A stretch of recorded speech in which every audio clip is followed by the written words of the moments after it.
Virgos, welcome back to my channel. Let's go ahead and see what's the general energy around you. Of course, any information that you may be looking for will be listed in the description, so just check there. All right. Virgo, Sun, Moon, Rising, and Venus placements. What's the general energy? What is the general energy around my Virgos? Okay, so we have the Three of Swords in reverse.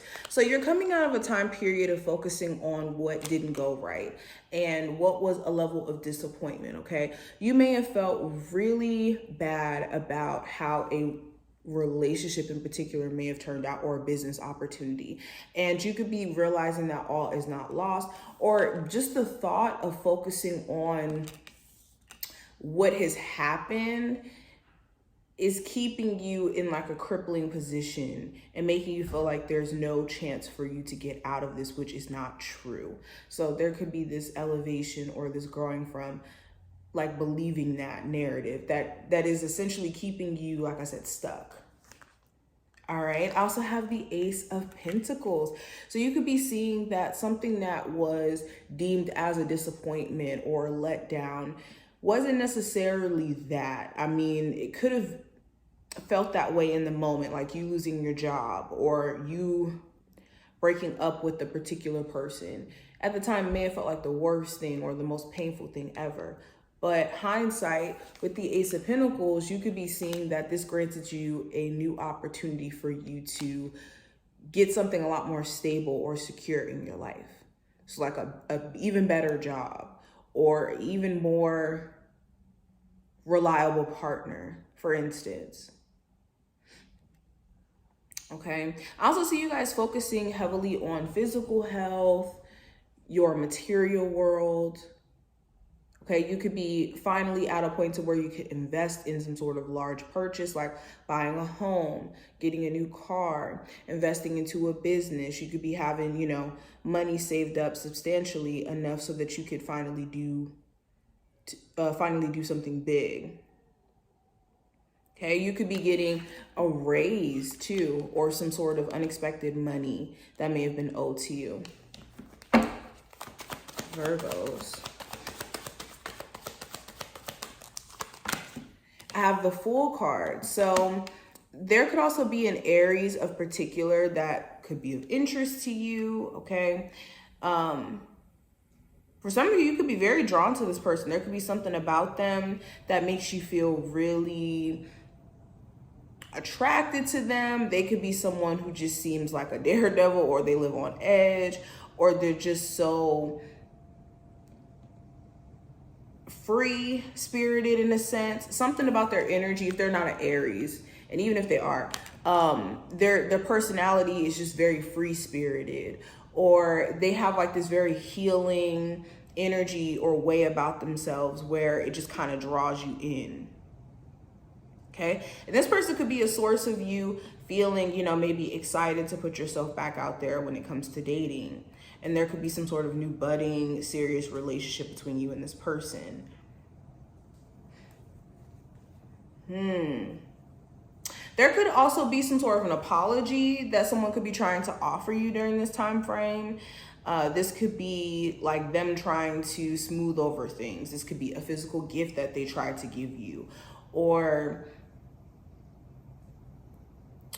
like they could be doing something to try to show you that they're willing to invest the time, energy, the effort. Okay, we also have the Three of Cups. So you could be looking at certain friendships that you have around you or people that you call to be your friends. You could be wondering like, how real is the friendship? How real are these people? And it may not even be friendships. This could be like business associations or like groups that you could be in or something like that. Social media followers or something like that as well. You could also be meeting some really cool people at an event or through mutual friends. So pay attention to the people that you meet during this time frame. Okay, you could even meet up with an old friend during this time frame, and it could be great energy. Okay, I also have the Queen of Swords. So I see you guys also getting pretty serious about your stuff, You could be, again, not having any time for any BS or any games. So you could be finding yourself a lot more snappy or straight to the point during this time frame. A lot of the conversations that you feel like don't contain any substance, or with people who you feel like you don't genuinely have a connection with, you're going to be cutting it short, okay? There also could be significant things that may come up with again, Aries, Gemini, Libra, Aquarius, and a Virgo. I mean, not Virgo. Well, it could be another Virgo, and also I'm getting Leo energy.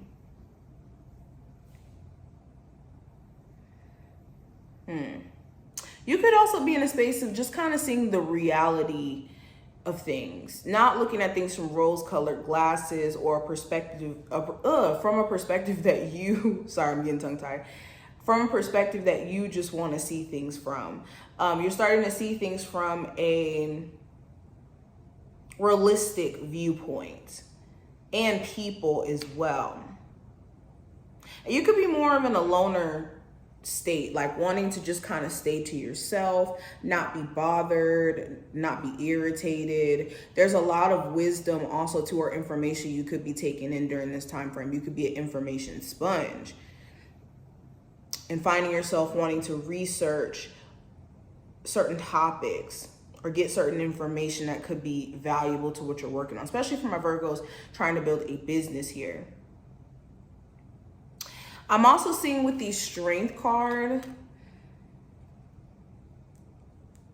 you could be finding yourself a lot more confident as well, but trying your best to, again, control your anger or control your response to certain people. Because there's definitely going to be little triggers or little things that may just kind of get under your skin. Okay, there also could be like this silent ego battle between you and a love interest, where it's like the silent treatment is in full effect because you or this person doesn't want to kind of reach out and say sorry or be the first person to say something, especially if it's a Leo. But let's keep going. What is the message? Okay, so we have the Home card. It did show up in reverse, so let's see. Virgos. So the message here says, if you don't feel at home, it's time to do a thorough and fearless inventory. What are you hiding from? Are you afraid of being yourself? Do you feel that you don't belong where you are? What if you chose another path? Does your understanding of home perhaps dictate that such a place must be unsafe, unstable, or unfulfilling? It's time to love yourself and create a new sense of safety and security within. You might have chosen a situation that is familiar and led you back to the original source of your pain. No matter, because this is an important and powerful invitation to a new you. Say no to the pain of the past. Say no to the voice of your inner critic. No to those who dim your light to make themselves brighter. Choose a new home. Take refuge in knowing that beauty and a new true sense of belonging lie ahead. So this is all about doing things that make you feel like you, and making sure that also too, to kind of go even further, you're not allowing maybe family or people within your home surroundings to kind of control the narrative in terms of how you think, what your interests are, and make you feel bad for having those likes or those interests. Okay, but this is what I see. I hope that this was helpful and did give you insight. If you did enjoy, definitely thumbs up the video, subscribe, and I will see you in the next one.